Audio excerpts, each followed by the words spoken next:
pure form of A Russian man claiming to hold top-level secrets about Russian and Vance bombers has just turned up at the U.S. southern border, seeking asylum. The man claims to have been an engineer at a production facility over in the city of Kazan, and he says that he possesses top-secret information about the White Swan Tu-160, which is the most advanced bomber in the Russian arsenal. U.S. border officials, they interviewed the man, and they determined that his story was in fact credible and eventually passed him off to the FBI, who are still in the process of interrogating him right now. However, analysts have pointed out that the fact that the story was even leaked to the public is an indication that perhaps the American government is encouraging other Russians who also hold top-level secrets to also escape to America. And if you thought that was interesting, well then you should click on that button below this video and check out Epic TV, one of the best no-censorship video platforms on the internet.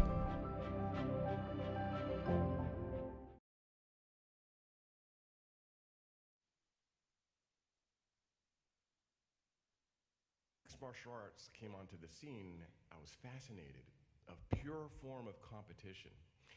And if you know anything about that sort of scene, there are three types of fighters. There are the bruiser psychopaths who want to simply destroy their enemy and inflict pain and see them humiliated. Then there are the peacocks, those that simply want attention and the spotlight and brag. And then there are the knights, those that have a sense of honor and follow the rules, those that will never start a bar fight, but if there's some innocent, vulnerable person there, they would be the one to end it. So when I think about the arena of combat in politics, who do we have for the conservative side that is one of those knights, one of those champions that fight for the right reasons and do it the right way? I could think of nobody better than Senator Mike Lee. So I first met Senator Lee in 2015, my first stint at Heritage, and it was to enter the fight in defense of marriage. He had proposed the First Amendment Defense Act that simply said, based on our Constitution, we need to protect people who believe that marriage is a union of one man, one woman. And we fought to even get a hearing. And then, of course, Obergefell happened. And most recently last year, the Democrats rammed through, to put salt in the wound, a bill misnamed the Respect for Marriage Act that would codify Obergefell and put a target on the backs of people of faith. Now, everybody in the press thought, well, this is easy. The fight for marriage is over. But one man said the fight is not over. And it was Senator Lee. He stood up and he said, marriage is still worth fighting for. Religious freedom is still worth fighting for. The Constitution is still worth fighting for. And against all odds, he rallied the Senate.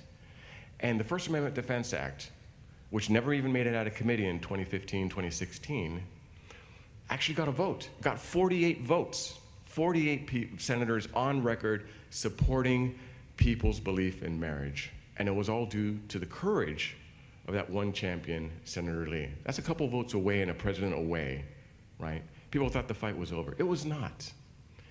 And I think nobody embodies better the values of the Constitution first and doing it the right way, of trying to persuade your opponents, not simply trying to destroy them, than the best friend of the Heritage Foundation, and I believe the best friend of the United States, the Honorable Senator Mike Lee.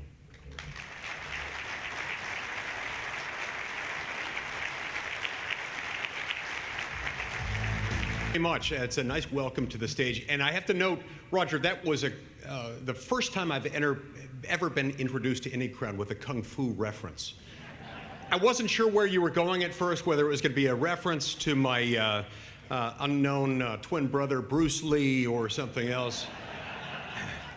I was hoping for a minute that you would cast me as the bar fighter, although it wouldn't work very well because I'm not so familiar with bars, but I do like a good fight.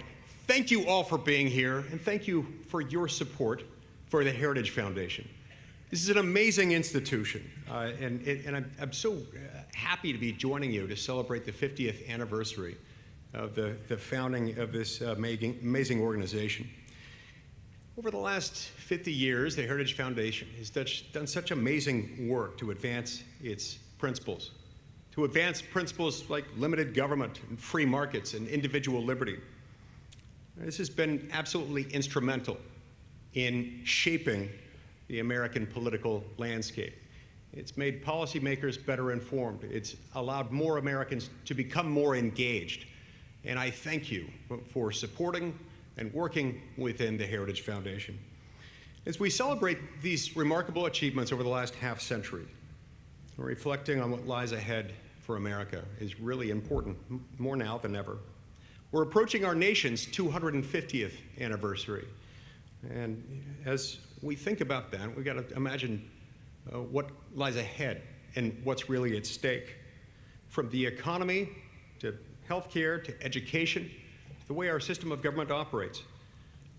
These things are significant. Heritage's contributions are indispensable. And our decisions will have far-reaching impacts that will stretch another 50 and indeed another 250 years into the future. But we've got to do something important, something that Heritage is always advocating for. These decisions must be our decisions. They must be decisions we make rather than having them foisted upon us. Reminds me of a headline that I saw a few months ago, and I believe it was in Huffington Post. Prince Harry, someone I always try to quote as often as I can, was giving a speech at that venerable democratic institution known as the United Nations, and he started lecturing the American people on this global assault on democracy, due in large part, as I remember, to his disagreement with the Supreme Court's decision in the Dobbs case. And I thought, I wonder if he understands all the layers of irony that goes along with this. I mean, first of all, obviously, you have a Supreme Court precedent that had taken away, removed from the democratic process, the ability of the people to determine their own laws. He missed that part. He missed the part that he is himself the great-great-great-great-grandson of King George III, not just once, but twice. I think both of his parents were related to King George III. And so this prompted me ultimately to tweet, and I'm very proud of this one, "Love being lectured on democracy by an actual prince." Best tweet ever. Look, I first got into this business for that reason, because I believe the American people deserve to be in charge of their own destiny, deserve to be in charge of their own government. That's really why we fought the revolution, because decisions were being made far from us by a large, distant national government, one that taxed us too much, one that regulated us excessively, one that sent forth swarms of officers to eat out our substance. It was so slow to respond to our needs that it caused a lot of problems. I first ran for office because of these concerns and seeing echoes of that, and seeing the fact that the federal government has simply drifted much too far from its constitutional moorings. Now, in many respects, it can become most obvious that we've drifted far from some of the affirmative prohibitions in the Constitution. Yeah, we've seen a deterioration of our rights under the First, Second, Fourth, and Fifth Amendments, just to name a few. But I believe that the original sin of drifting from the Constitution is much more basic than that. It's much more fundamental than that. This original sin all emanates from our drift from the Constitution's two fundamental structural protections. And by this, I mean the vertical protection of federalism, which of course identifies the relationship between the states and the federal government, and the horizontal protection, which we call separation of powers, which within the federal government identifies the areas of responsibility within the legislative, executive, and judicial branches. Our drift away from both of these things occurred simultaneously, one propelling the other. And it's from this fundamental deviation that all other departures from the Constitution can be traced. By contrast, by restoring these protections, I think we can heal most, if not all, other weakening of the Constitution. Let me explain a little bit what I mean. So the Constitution puts the federal government in charge of just a few basic things. It's not a general purpose government. Those are states. States and their political subdivisions, cities, towns, counties, and so forth. The federal government has just a limited purpose. It's, think of it as your homeowners association, but with an army. It has to be able to identify something in its charter, the Constitution, in order to be able to act. We can't just say it would be a good idea if we did X, Y, or Z. We have to identify something. To do that, normally you have to look to Article 1, Section 8, which is where nearly every power Congress has, the federal government has, can be found. There's nothing in there that just says pass laws for the good of the people. That doesn't exist. And if someone tells you otherwise, they're misreading parts of Article 1, Section 8. So what does it put us in charge of? Well, it puts Congress, the federal government, in charge of national defense, weights and measures, trademarks, copyrights, and patents. Puts us in charge of immigration and naturalization, control of our border, or, we're supposed to do that. It puts us in charge of regulating trade or commerce between the states with foreign nations and with the Indian tribes, of establishing Navy and armies, militias, which we now call National Guard. There are a few other powers, but you get the idea. This is the basic gist of it. That's more or less the big picture landscape. And that's about as far as it goes. Everything else, with good reason, is relegated, reserved to the states or to the people. Because it's the state and local level where government tends to be the most accountable to the people. It doesn't mean they don't make mistakes. It just means it's easier to turn it around. Think of the difference between driving an aircraft carrier and a jet ski. You can turn around a jet ski really fast. And if you've got one of your kids with you on the back of the jet ski, you can turn around so fast that they'll go flying off and skipping across the lake like a rock. Not that I've tried that, but it's been known to happen. An aircraft carrier might take you, I don't know, a half mile or a mile to turn because it's really big. And the Founding Fathers understood this dynamic. That's why they put only a few basic powers with us, because we're harder to turn around.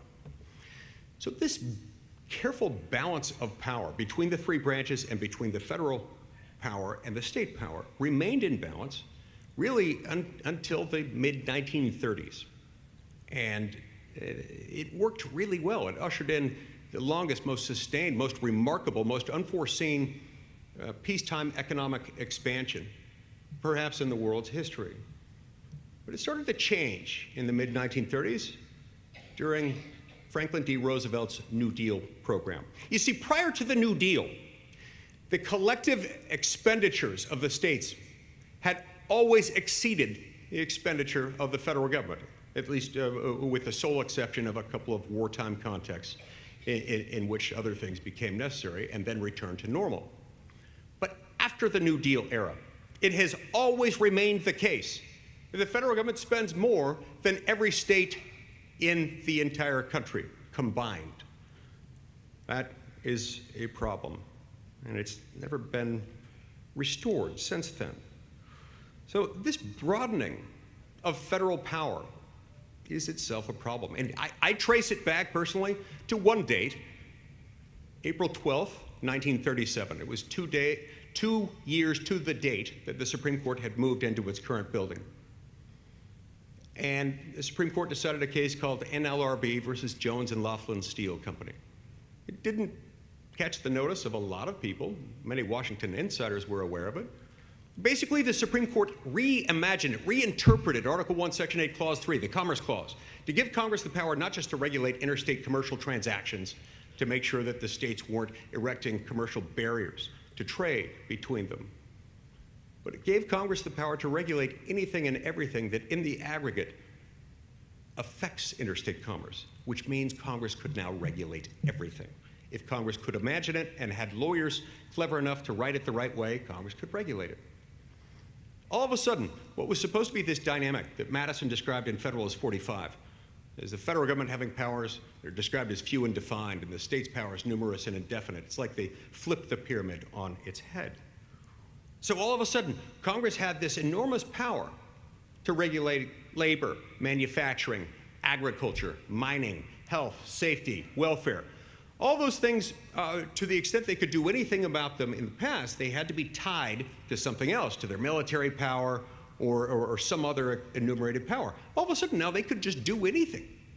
This created a curious shift, because newly possessed of all these powers, federal lawmakers would have to make more laws in more areas and be more accountable to more people because they were making more laws in more areas. They didn't want that. It requires a lot of work. And people get mad at you when you pass laws that hurt people. So they started a new dangerous thing. At the same time, they had just shifted the balance of power between the states and the federal government, the vertical protection. They said, we're not just going to be content to make laws anymore. We're going to make other lawmakers. So Congress started passing laws that sound more like platitudes. We shall have good law in area X, and we hereby delegate to Commission Y the power to create rules that will be enforced as laws, and they will carry it out, and we won't be accountable. Now, they did this because it was easier and because they wouldn't get challenged as easily. It's gone on and on ever since then. It got so bad, I mean, they passed laws saying things like, we shall have good and fair prices for crops, and we hereby delegate to the U.S. Department of Agriculture the power to prescribe limits on how much wheat someone can produce in a year. A guy named Roscoe Filburn got caught up in this web. He got charged thousands of dollars in fines based on the fact that he grew too much wheat on his farm in present-day Dayton, Ohio suburbs. He challenged that, saying, no, we can't do that. This wheat, the wheat by which I exceeded my grain production quota, it never left my farm at all. It never entered interstate commerce. You can't regulate it. And the Supreme Court came back, this was in 1942, in a case called Wickard v. Filburn, and said, but by not selling your wheat and keeping it on your farm, you refrained from buying other wheat on the open interstate market. And by doing that, you had a substantial effect on interstate commerce. I mean, this is like the butterfly theory, but for wheat. The Supreme Court upheld that restriction. And so within Wickard v. Filburn, you see the perfect illustration. Congress conquered new domain, agriculture. Congress didn't want to legislate. It outsourced it to the Department of Agriculture. Agriculture came up with arbitrary limits. Those were enforced. This is a system that's been perpetuated to this day. We have executive branch agencies all the time issuing edicts. And all of a sudden, politicians, when they get one of these that's unpopular with their constituents, as has been known to happen, like when they designate certain areas out of ozone attainment because they set their ozone limits in the EPA, sometimes below where Mother Nature herself sets them, in the absence of human activity. People complain. You know what politicians do then? They beat their chests and they say, those barbarians at EPA, do you know what I'm going to do? I'm going to write them a harshly worded letter, as if that were our job. So look, this system, it's become more and more common. It's really good for a few people. It's good for politicians whose sole aspiration is achieving and maintaining lifetime incumbency. It's really good for bureaucrats, nameless, faceless people who, while hardworking and well-intentioned and specialized in whatever, would never get elected to dog catcher because, you know, it's not really their thing. And all of a sudden, they're treated as emperors, at least as princes. It's really good for a small handful of accountants, lawyers, compliance specialists, and lobbyists who make their money off of complexity. As Arthur Brooks used to say, complexity is itself a subsidy. But it's really bad for everyone else. Everyone else. And by everyone else, I mean everyone. Because every single one of us suffers as a result of that. Because these regulations, these things passed into law, not by people who you elected, cost the American economy $2 to $3 trillion every single year. It's like a backdoor invisible tax, but you don't know how much it is or who's responsible for it because it's buried into the price of every single thing you buy, every good, every service, and it also comes out of diminished wages, unemployment, and underemployment. It disproportionately affects and hurts America's poor and middle class, the lifeblood of our economy. So, for reasons that have become cultural within Washington, especially within Congress, we've, as a people, just started to accept that that's the way things were. That, you know, we as a Congress delegated, and that's what we do. And then when agencies do something we don't like, we write them a harshly worded letter. But that's not the government the founders envisioned. Heck, it's not even the government the founders created. It's not the government that our Constitution, to which we've all sworn an oath who hold these offices, requires. We're straying further from it every single day. That is what is at stake. It's about accountability to the public. It's about the Republican form of government as a whole. It's about Article 1, Sections 1 and 7, which make clear that you cannot pass a federal law without going through this prescribed formula where both houses of Congress pass the same proposed law, submit it to the president for signature, veto, or acquiescence. And the president either signs it, acquiesces, or vetoes it, and then if it's Congress overrides it with 2/3 supermajority votes in each house, then it may become a law. Without that Article 1, Section 7 formula, there is and can be and must never be federal law. And yet we do it all the time.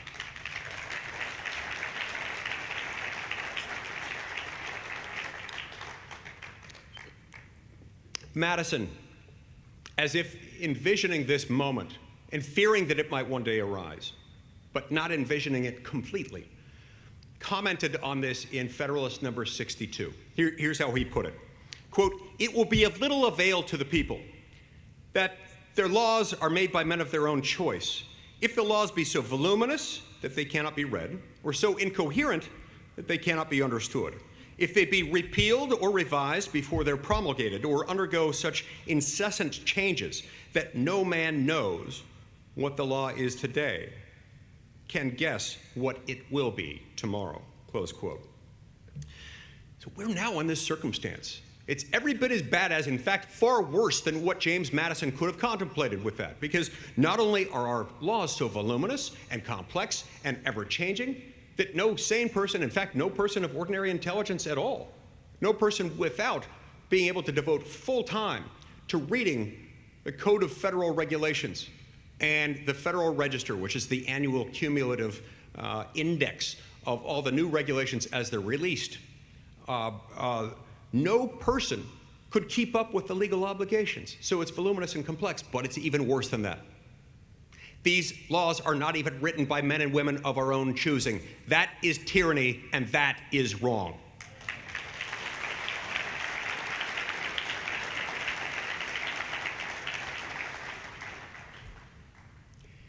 I'm reminded of this feature every time I look at the stacks of documents behind my desk that I keep in the Senate.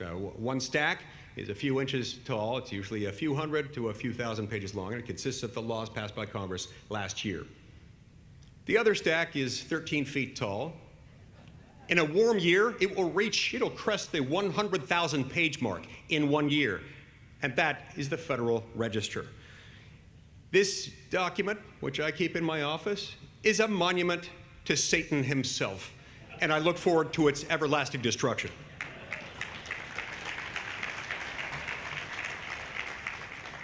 On top of all this, we've made it very difficult to challenge those administrative rules. It's like they're telling us, heads we win, tails you lose, to the American people every time. Deferential standards of review in the courts leave it very, very easy for them to rule your life and stand without accountability.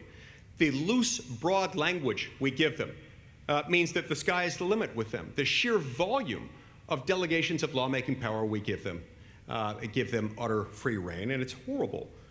All of this is as big of a miscarriage of justice as ever exists. So I hope one day to be able to have a conversation with Prince Harry and tell him if he's concerned about democracy, if he's concerned to better describe our form of government as a constitutionally Republican form of government, then he should focus on the vertical protection of federalism and the horizontal protection of separation of powers.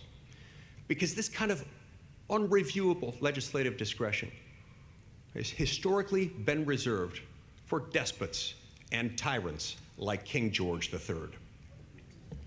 So this is tyranny, and we must address it. We will ultimately overcome it because the American people choose the right thing at the end of the day. Look, the Heritage Foundation's mission, its entire reason for existence, is something that understands the people of the United States are best served by a government that understands and honors and respects the principle of self-government.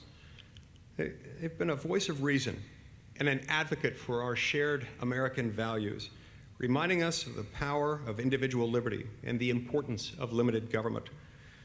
Their dedication to promoting a society based on these ideals helped shape the course of our nation, and we're all better off for it.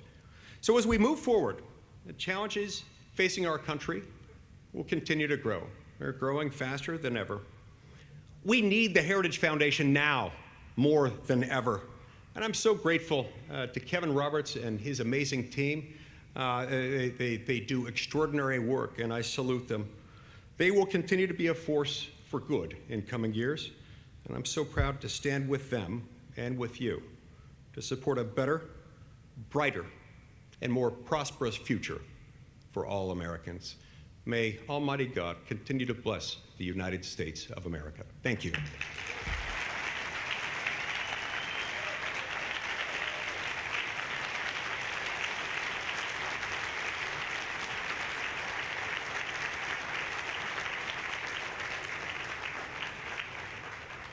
Ladies and gentlemen, please welcome to the stage President and CEO of Palmetto Promise. Good morning. Ladies and gentlemen, it is my honor to introduce Senator Tim Scott. He was first elected to represent South Carolina in the Senate in 2013, and his commitment to his principles, integrity, and love of this country have earned him the admiration and respect of his colleagues and constituents alike. Senator Scott's recent re-election in 2022 with a resounding 63% of the vote is a testament to his unwavering dedication to serving the people of South Carolina. Throughout his career, Senator Scott has authored and sponsored numerous pieces of legislation aimed at bettering the lives of all Americans. One of his most significant achievements was the passage of the Opportunity Zones program. This innovative program incentivizes investment in economically distressed areas and promotes growth in underserved communities. Senator Scott's personal story of overcoming adversity and his passionate advocacy for school choice have inspired Palmetto Promise Institute to create the Artist Ware Center for Education Opportunity. Named in honor of Senator Scott's grandfather, this center works to promote educational excellence and hope for every child in South Carolina. If you have never had the privilege of hearing Senator Scott speak, be prepared to be inspired. His message is always uplifting, and he delivers it with an infectious smile. It's no wonder why the people of South Carolina love him so much. Please join me in welcoming Senator Tim Scott. Let me just say to Wendy, really good job. Thanks so much. We were talking back there, and it's always good to have a couple of South Carolinians together, hanging out, talking about the future of the world. And I will say without any question, and if you haven't heard me before, my mama wanted a preacher, so I move around a lot. So if you can't see me, I have a face for radio, so don't worry, it'll be okay. But Wendy, thank you so much. And I'll say this, and I hope to come back to my notes in a few minutes, but how many of y'all are just glad to be Americans? Yeah. I will say we have been blessed with the most remarkable citizenship on God's green earth. And we have a lot of reasons to celebrate. And when Wendy mentioned my grandfather, and I didn't know her introduction, but I will say without any question, Artist Ware lived in a very different America. A black man born in a little southern town called Sally, South Carolina, that by the time he was in the 3rd grade, he was told and taught that there was no really good reason for an educated black boy. So he started picking cotton, and his education, formal education, ended in the 3rd grade.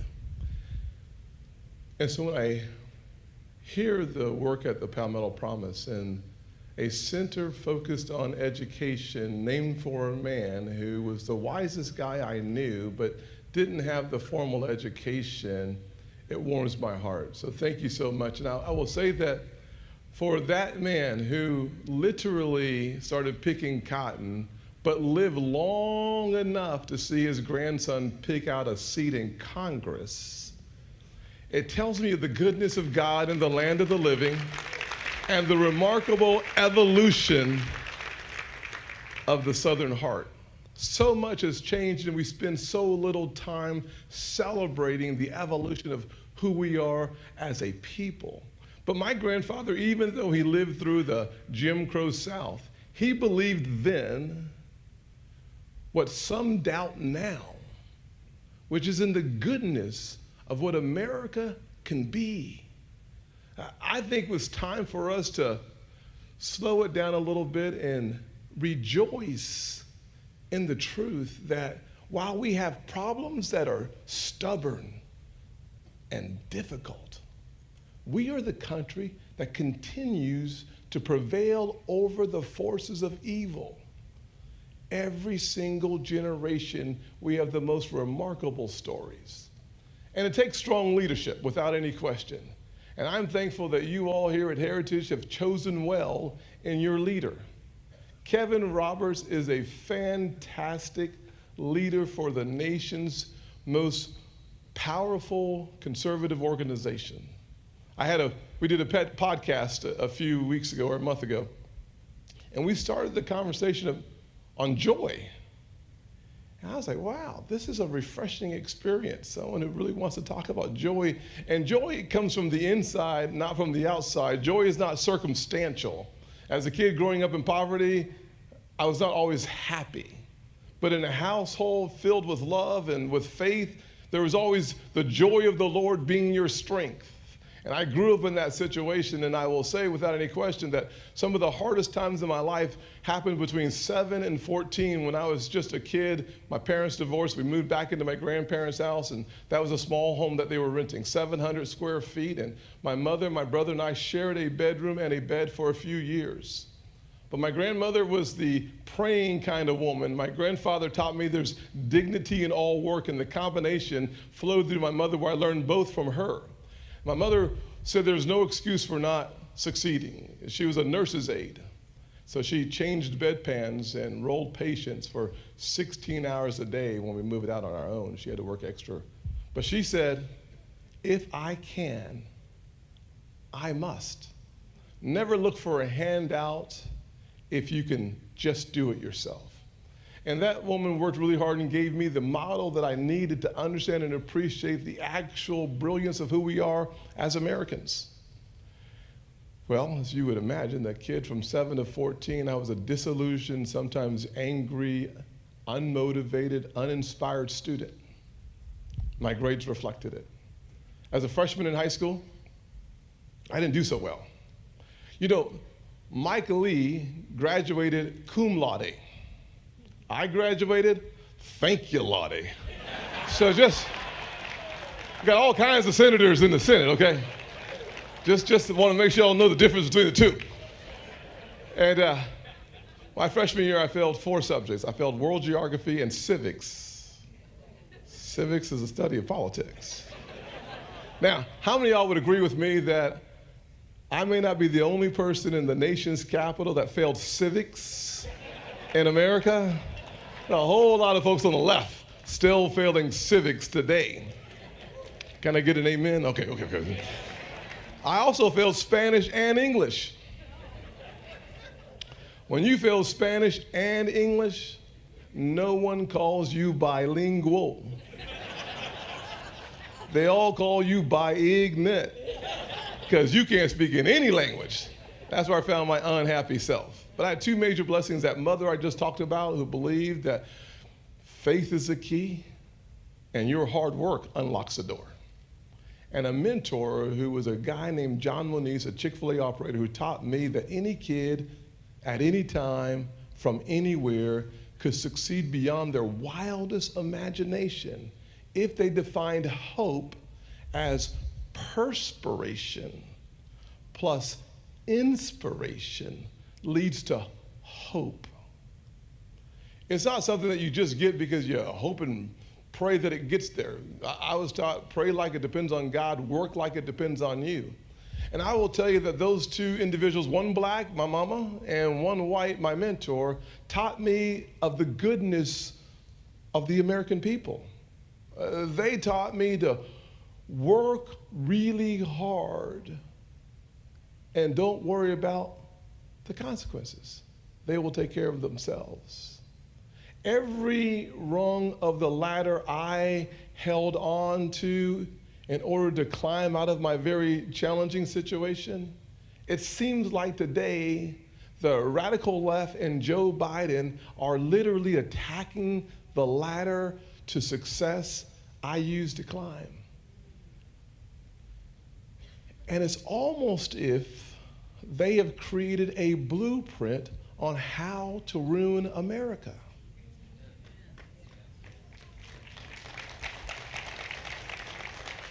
And if there was a blueprint on how to ruin America, you would start with patriotism. Because when you start with patriotism, you're attacking two very important things. You're attacking the foundation of the greatest nation on God's green earth, the freest and fairest land the world has ever known. But if you start teaching our kids that you live in an evil country, you should expect patriotism to go down. When you start attacking our religious liberties, the consequence of it is church attendance sometimes drops. Crises around our country goes up. When you start talking about, do we celebrate our founding fathers? No. In a blueprint to ruin America, you cancel our founding fathers. And you use the original sin of slavery as a way of doing so. Somehow they missed the story of redemption. They missed the fact that 700,000 American men lost their lives in a battle for freedom. They don't tell the whole story. If you wanted to create a blueprint to ruin America, you would move quickly from patriotism to education. And you would teach our kids that if you're white, you're an oppressor. And if you're black or brown, you're the oppressed. You would start creating a culture of victimhood, and you would sell the narcotic of despair. You would indoctrinate our kids, not educate our kids. You'd spend more time on CRT and less time on ABC. You would rewrite history to start this nation in 1619 instead of 1776. If you wanted to create a blueprint to ruin America, you would go from patriotism to education, and you would, of course, turn to our economy. You would print and spend trillions of dollars in your first 2 years as president, leading to inflation that exceeds 15%, driving single mothers like the one that raised me to have lower spending power month after month after month. And seniors on fixed incomes, they would struggle and have to make sometimes very difficult decisions of rationing medicine, food, or energy. If you wanted to create the blueprint to ruin America, you would make sure that the concept of dependency is etched into the hearts of people starving for hope. Then finally, if you wanted to see the completion of the blueprint to ruin America, you would turn to security. The first place you start in the security apparatus is to make sure that our borders are unsafe, insecure, and wide open, leading to 6.3 million illegal crossings, more than 70,000 Americans losing their lives to fentanyl, over 100 people on our national watch security lists showing up at our southern border, not from Latin America alone, but from the Middle East, from China and the world all over. This blueprint to ruin America would be so effective that you would have Americans making decisions on the value of other Americans based on how they look, not who they are. And after 2 years of what seems like a blueprint to ruin America, how many Americans are frustrated, disillusioned, and challenged to their core? The answer? Just watch the news. But there is good news in every story. Elections have consequences. The good news is we have one coming up very soon. We should all thank God Almighty that we won back the House that cut off the spigot. We were able, we got a little thing here. We were able, I had to rise up. It's our little thing here, so let me get on top of it. We were able to literally stop the $4 trillion of unnecessary spending simply by having a small but important majority in the United States House of Representatives. Thank God Almighty for that. So, let me spend the balance of my time, all 4 minutes of it, talking about the new American sunrise, brighter than the ones before. If we're going to have a day where we have a new American sunrise, it starts with restoring confidence in who we are as Americans. That means patriotism has to be back on the ballot. We have to have a serious conversation why we are the country that should be celebrated. That we should celebrate our founding fathers. No, they were not perfect, but they were geniuses to be celebrated, not to be canceled, because we live in the land of opportunity, not the land of oppression. We are the greatest country on the earth because we work hard to be it. We reject the law or the drug of victimhood, and we accept the concept of individual responsibility. You see, we restore patriotism by sharing and teaching history, though it sometimes is painful, but it always leads to a better day. Because as Americans who are exceptional, we have proven that no matter the challenge, no matter the hurdle, no matter the obstacle, we rise to the occasion and we overcome. If we're going to have a new American sunrise in education, we need to make sure that every single parent has a choice so that every single child has a chance. We want to make sure that every zip code in America has high quality education options for the parents. And we start teaching our kids how to think and not what to think. We educate our kids, we don't indoctrinate our kids. We simply become the party of parents. We don't send the DOJ after parents and call them domestic terrorists because they show up at school board meetings. We stand with our kids because we know that parents should decide for their children the quality of their education. And we go from education to the economy. We actually reject the theory that we centralize control, take your money from you. We do exactly the reverse for the next American sunrise. We cut taxes, number one. Number two, we make the tax cuts in 2017, the personal side of the tax code that I had the good fortune of writing.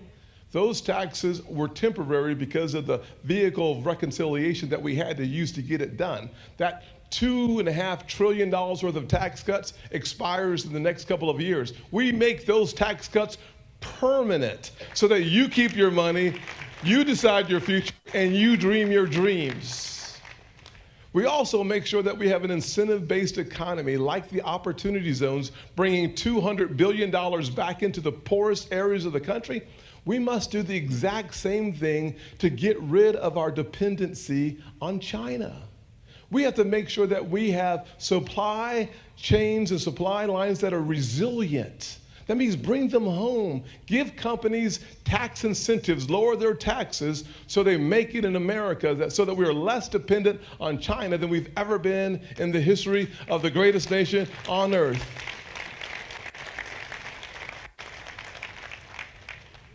If we want to have the strongest economy we've ever seen, we have to make sure in education that there are career paths for artists and contractors, whether it's welders and electricians. We don't always need a 4-year degree.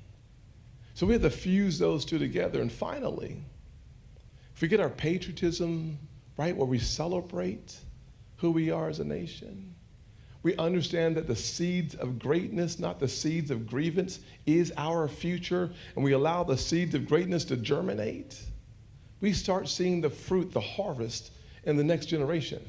But in order for us to have a new American sunrise, we have to secure our borders. We have to make sure that America has a wall on our southern border. We have to make sure that we allow the greatest, most lethal entity on God's green earth, the United States military, if necessary, to deal with the Mexican cartels that are transporting enough fentanyl to kill 70,000 Americans. In addition to that, we have to make sure that we take China at their word. They have told us they are our adversaries. We should believe them. We should be loyal to our friends and lethal to our adversaries.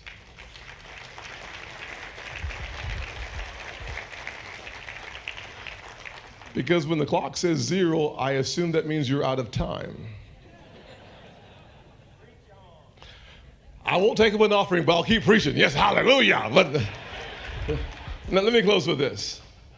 Think about the future that we will lead during the next American century. It requires for us to beat China and put them in their place. It means no more balloons breaching our sovereign territory.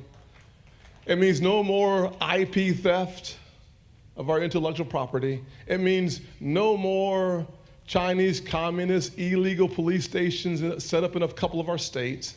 It means no more purchases of our farmlands. Actually, we take them back so their surveillance stops. It means no more TikTok figuring out how to have surveillance on our kids, and no Huawei to have surveillance on our adults.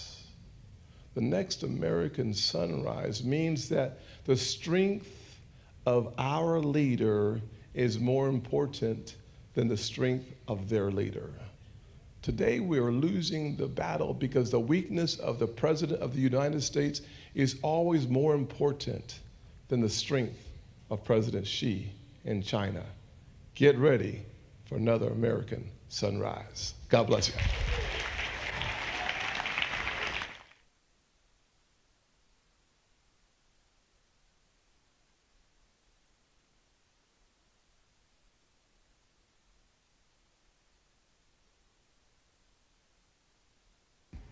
Ladies and gentlemen, please welcome to the stage the president of Forge Leadership Network. So let me say thanks to Adam, who's been a good friend and an advisor throughout the entire primary and general election process, and whose organization is doing a lot to bring basic conservative values back to our culture, back to our young people, and back to the institutions of education where they've been banished for far too long. So Adam, thanks for all that you've done for me personally and for the movement.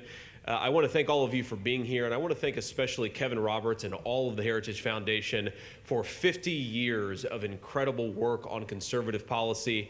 You know, the old famous story, of course, is that when Ronald Reagan took over, he went to the Heritage Foundation to identify all the things. How could he translate his campaign promises into reality? And I really believe that we are on the forefront of a new conservative majority in this country, and we are going to, hopefully, in 2024, take back the White House, and this organization is going to play a major role in helping us figure out how to govern at the White House, at the Senate, at the House, and all across our great country. So, Kevin, thank you for your leadership, and thanks for being at the forefront of the things that matter. I have 17 minutes here, which for a U.S. Senator is actually not that much time. When you put a microphone in front of a U.S. Senator and you don't have security about to escort them off stage, they can get a little long tooth or a little long-winded here. But let me talk about something that is maybe not as inspiring as some of the remarks you're going to hear today, but I think is so important, because we are in 2023 faced with an incredible fork in the road in this country, and this organization and every single one of you in this room will play a big role in which pathway we choose. And that fork is about the foreign policy that we will choose as a country, and whether we will have a foreign policy that ruthlessly and rationally pursues our own interests, or whether we have a foreign policy that sends American troops, American blood, and treasure to where it simply doesn't belong and will do no good in the process. Now, I'm 38 years old. I graduated from high school in June of 2003. Before I graduated from high school in April of 2003, just a few weeks after we invaded Iraq, I enlisted in the United States Marine Corps. My entire life has been influenced and affected by the decisions that we made a month before I enlisted in the Marine Corps and just a few months before I graduated from high school. And let me tell you, I changed my mind on this. When I was a young high school student, I read books, I consumed information, I watched Sean Hannity debate Alan Colmes back in the day, if any of you remember that. And I remember thinking to myself that what we would do in Iraq was transform it from a horrible dictatorship into a flowering democracy. And I hate to say that didn't happen. And I also hate to say, not just that it didn't happen, not just that some of us were wrong, myself very much at the top of the list, even though I was only a high school student, but the people who were most wrong suffered no consequences, and the American foreign policy establishment has learned zero lessons from what is perhaps the most unforced and catastrophic error in the history of this country. Trillions. We spent trillions of dollars. We killed thousands of Americans and more Iraqis. We eradicated the oldest Christian population in the world, all in the service of increasing the power of Iran and putting our ally Israel under greater threat. And yet the people who pursued that policy, the people who pushed it, still have cushy think tank jobs, thankfully not here. They still have great media consultantships. They make a lot of money and they have a lot of prestige. I think it's time to throw those ideas on the ash heap of history and tell the people who made the mistakes of 20 years ago, we're not going to let you make them again in 2023.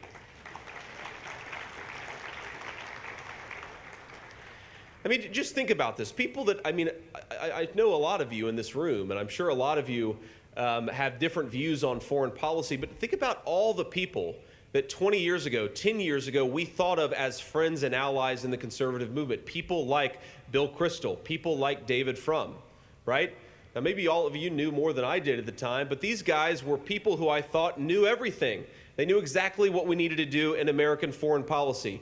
It doesn't bother me that they were wrong. What bothers me is that they've suffered no consequences. Think about this.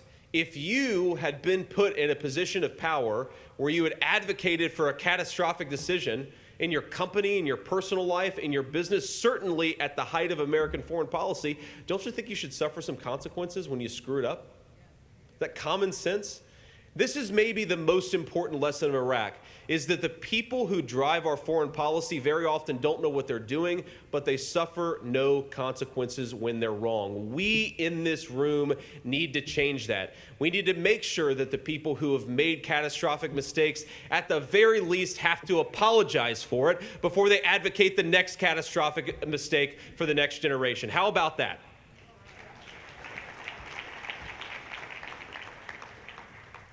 But if lesson one from Iraq is that we should stop rewarding people who get us into the wrong situations again and again, lesson two is that there is something, I think, in the heart of every American, an admirable thing in the heart of every American, this love of freedom, this love of democracy, this love of liberty.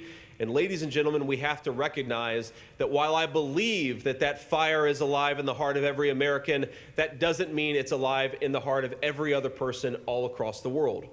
We cannot take American values and force them on people who don't want them. And we have to stop running our foreign policy based on moral slogans instead of on cold, hard reality. Remember, Iraq was all about freedom, liberty, and democracy. It was all about bringing the American way of life to Iraq, and yet what we actually got out of it was Iran. Iran becoming even more powerful than they were 20 years ago. That is what happened because we weren't thinking. We were too busy talking about moral slogans. It was a disaster.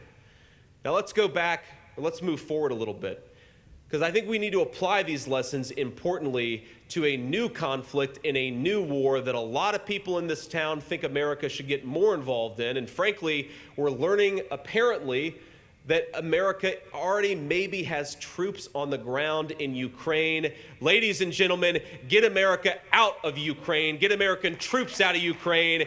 It is a disaster for this country. Now, why is it a disaster for this country? Because I want to be clear and I want to be specific. Look, I admire the brave Ukrainians as much as any person in this room or any person in this town. They have, against incredible odds, fought a very terrible enemy, and they have fought bravely. But let's not mistake the courage of the Ukrainian troops on the ground with the fact that they have the most corrupt leadership and corrupt government in Europe, and maybe the most corrupt leadership anywhere in the world. Can any person here, I'm a U.S. senator, and I don't know the answer to this question, where have the $130 billion that we spend in Ukraine, where have they gone? We don't know. It hasn't been properly tracked, and when U.S. senators and congressmen try to find out the answer, the Biden administration shuts us down. But here's where, set aside the fact that we don't have enough money in this country. Why are we spending $130 billion on Ukraine when we can't even pay our own bills at home? Set that to the side, and let's talk about the most important part of this war. Now, I have been an advocate for a very long time that America, we need to make more of our own stuff. We need to manufacture our own weapons, our own technologies right here in the good old US of A. We made a mistake, ladies and gentlemen, to offshore all of our important manufacturing technology to China, to Mexico, to other countries. But now what that means is that we don't have the manufacturing capacity here to support America's military goals of the future. Let me highlight this with one very extraordinary statistic. Right now, as we speak, the Russians are firing 20,000 artillery shells a day in Ukraine. Russia has 1/10 the size of the economy of the United States. Do you know how many artillery shells we're sending to Ukraine? How many we're able to manufacture in our country? About 1,000 a day. So an economy that is 10 times smaller than our own is able to manufacture weapons 20 times more than we can. How did we let this happen? But since we let it happen, let's deal with the reality. There are missile systems, there are artillery systems, there are bullets, basic weapons of war that we are sending to Ukraine right now that the real enemy is watching. Because the thing that we need to prevent more than anything is a Chinese invasion of Taiwan. It would be catastrophic for this country. It would decimate our entire economy where the computer chips, so much of those are made in Taiwan. It would throw this country into a Great Depression. And right now, do you know that Joe Biden is not sending weapons to Taiwan, weapons that we promised the Taiwanese, because we're sending those weapons to Ukraine or elsewhere? How does that make any sense?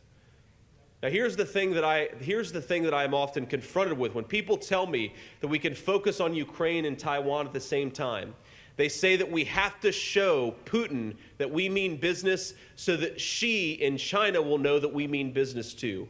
But the unfortunate fact is that Putin and Xi, they don't care about our chest thumping. They don't care about what we say. They care about whether we can make enough bullets to fight the war that we may have to fight. That is all that matters. It's time to bring our manufacturing home. It's time to manufacture our weapons in the United States. And it's time to send a message to the world that America is the arsenal of democracy, but we cannot do that unless we get out and stop the focus on Ukraine. We got to focus on China, because that's where the real enemy is.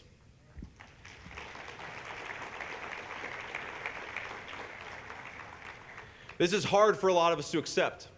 It's hard for a lot of us to accept that the arsenal of democracy in World War II is making 1/20th the artillery shells that Russia's making. But that is the reality.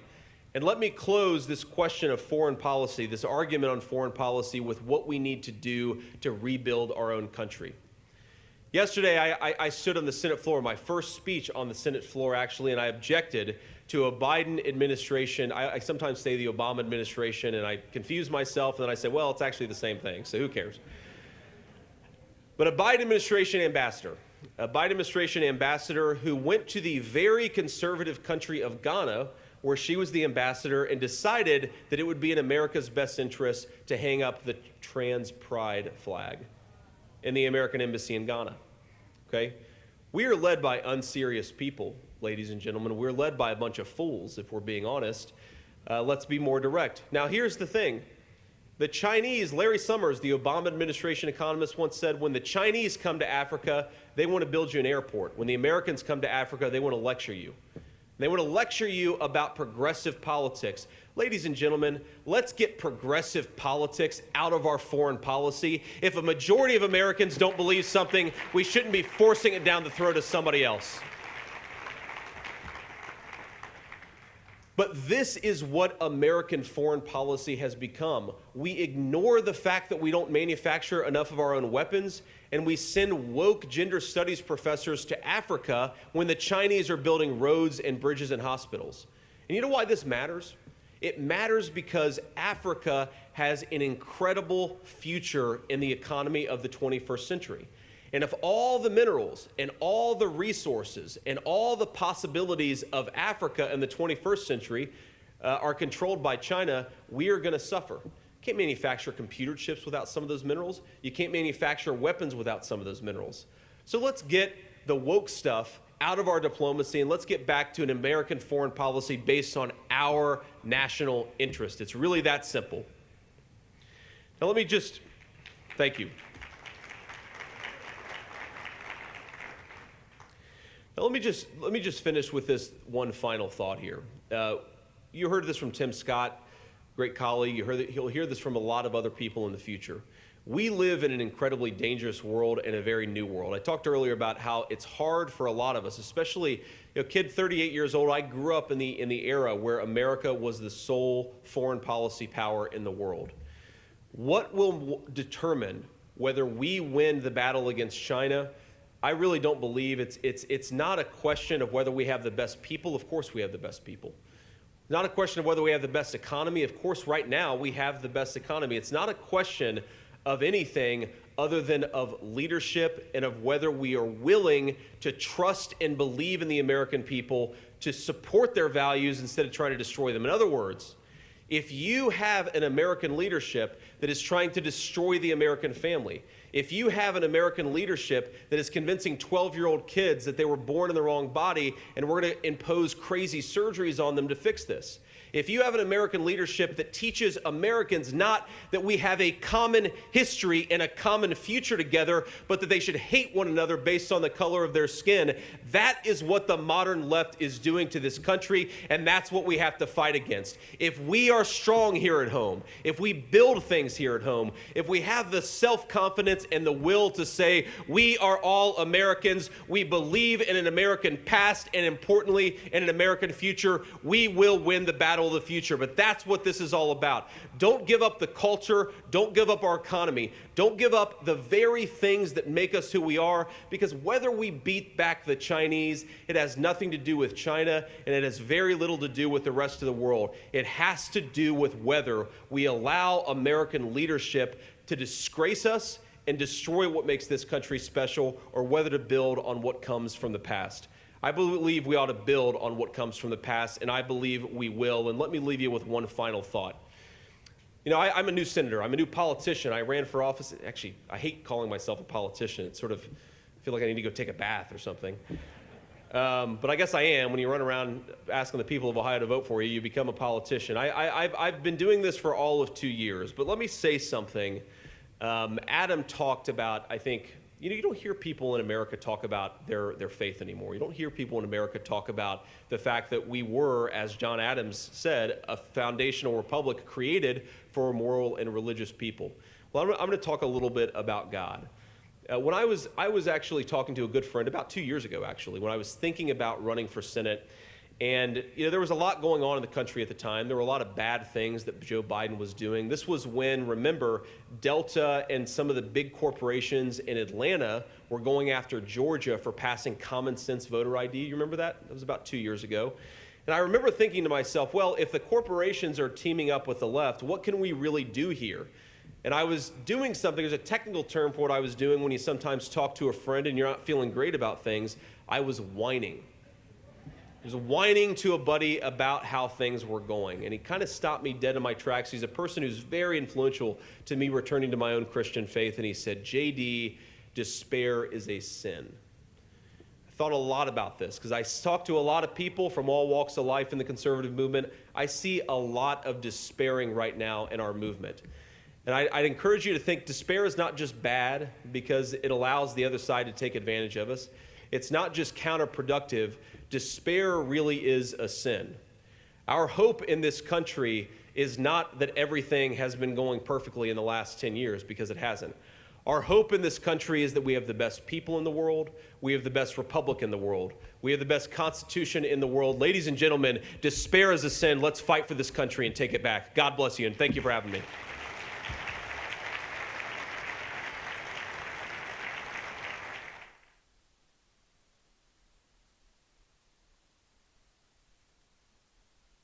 Ladies and gentlemen, please welcome to the stage Heritage Foundation Research Fellow in the DeVos Center for Life, Religion and Family. Well, good morning. And what a great speech by Senator J.D. Vance. I have the honor right now of introducing someone that I consider a friend for the next discussion. Allie Beth Stuckey is the host of the podcast Relatable, where she breaks down the latest in culture, news, and politics from a Christian conservative perspective. She's a frequent guest on Fox News and other media, and the writer and author of the best-selling book, You're Not Enough, and That's Okay. Today, in addition to podcasting, writing, and making the occasional satirical video, Allie Beth speaks to a broad array of gatherings and organizations, including colleges, about the importance of constructing a biblical worldview. Allie is a wife and a mother, vocations that make her one of the most courageous and effective voices in the culture wars. She epitomizes the biblical instruction to speak the truth in love. She is also my wife's favorite Blaze personality, which is noteworthy because I've been a Blaze contributor since 2021. So I know you all are in for a real treat, and I welcome to the stage now Allie Beth Stuckey.